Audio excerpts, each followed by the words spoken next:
Hello नमस्कार प्यारे student और साथियों।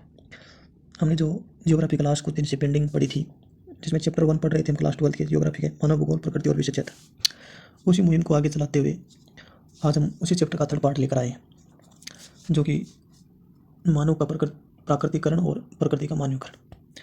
आपने पहले पढ़ा भी है, लेकिन एक्चुअली में ये होता क्या है उसी के बारे में हम जानकारी प्राप्त करेंगे। देखो आप,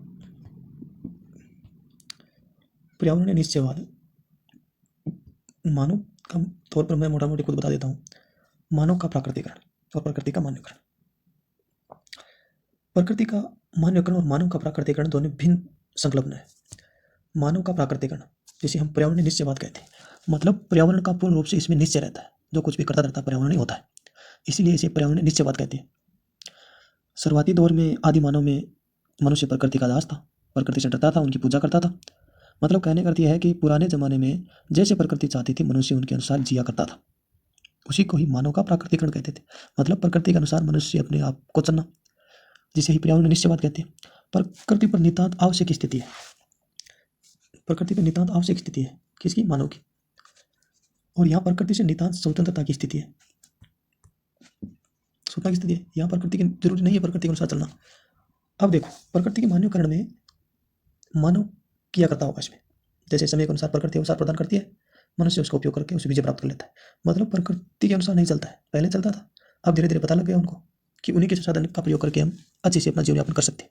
मतलब प्रकृति जो अवसर प्रदान करती है उसी से अपने आप को ढालना, जैसे हम सांस्कृतिक संकल्पना कहते हैं। भूदृश्य जैसे नदी नाले पेड़ पौधे, ये क्या है? जियोग्राफिकल है ना। इसको सांस्कृतिक, जैसे समतल मैदान है वहाँ सड़क बनाना, समतल मैदानी क्षेत्र में मकान बनाना, ये किस कार्य है? मनुष्य कार्य। तो मनुष्य ने प्रकृति को अपने दास बना लिया है। मतलब प्रकृति अवसर प्रदान करती है, मनुष्य उसका फायदा उठा के कुछ भी करने में संभव है, जिसे ही हम संभववाद कहते हैं। ये आपने पहले ही पढ़ा था। अब मानव का प्राकृतिकरण, जिसमें मनुष्य क्या है? प्रकृति का दास है, जैसे प्रकृति चाहती है वैसे ही रहता है। और प्रकृति का मानवीकरण, मानव प्रकृति का स्वामी बन गया है। मैं प्रकृति के अनुसार नहीं चलूंगा, प्रकृति मेरे अनुसार चलेगी। ये तो प्रकृति का मानवीकरण हो गया। और मानव का प्राकृतिकरण मतलब प्रकृति जैसा मुझे रखेगी, मैं वैसा ही रह लूंगा। अब इन दो संकल्पना, जिसे हम पर्यावरण निश्चयवाद और संभववाद कहा है, इसके मध्य मार्ग एक मिड पॉइंट है, जिसे हम नव निश्चयवाद अलग ही विचारधारा के नाम से दिए।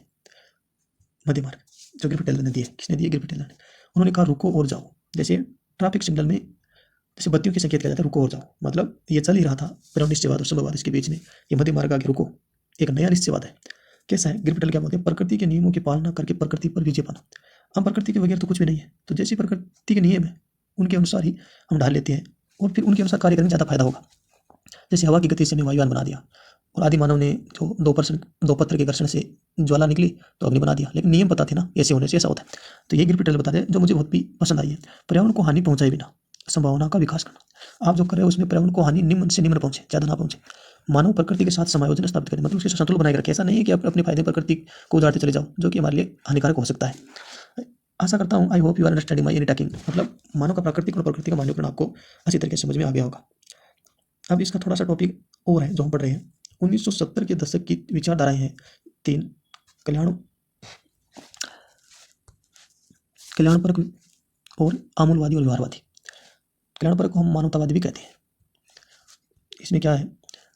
इसका संबंध लोगों के सामाजिक कल्याण के अनेक पक्ष, जैसे शिक्षा, स्वास्थ्य और आवास से होता है।